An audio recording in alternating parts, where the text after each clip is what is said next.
Les beaux objets sont petits. La première chose qui se présente à l'examen d'un objet est son étendue ou sa quantité. Et pour savoir quelle est en général l'étendue des corps qu'on estime beaux, il suffit de recueillir et d'examiner les manières habituelles d'en parler. J'ai entendu dire que, dans la plupart des langues, on utilise des épithètes diminutives pour désigner l'objet de son amour.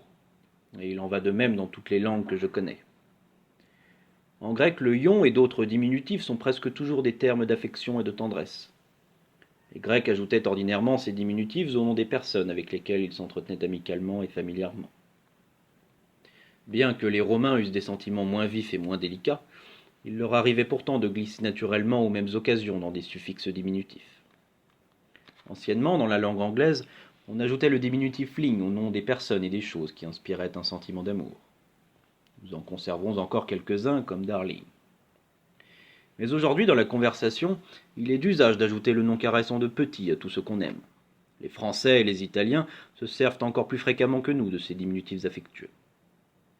Hors de notre propre espèce, c'est vers le petit que notre penchant se déclare dans le règne animal. Nous aimons les petits oiseaux et certains des plus petits quadrupèdes. On parle rarement d'une grande belle chose, alors qu'on dit souvent une grande chose laide. La différence est considérable entre l'admiration et l'amour. Le sublime, qui cause le premier de ces sentiments, s'attache toujours aux objets grands et terribles, le second aux petits et aux agréables.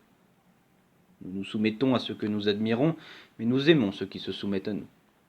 Dans le premier cas, nous sommes forcés à la complaisance, dans le second, la flatterie nous y incline. En bref, les idées du sublime et du beau reposent sur des fondements si différents qu'il est difficile, pour ainsi dire impossible, de les concilier dans un même sujet sans diminuer considérablement leurs effets sur les passions. Ainsi, par rapport à leur quantité, les beaux objets sont relativement petits.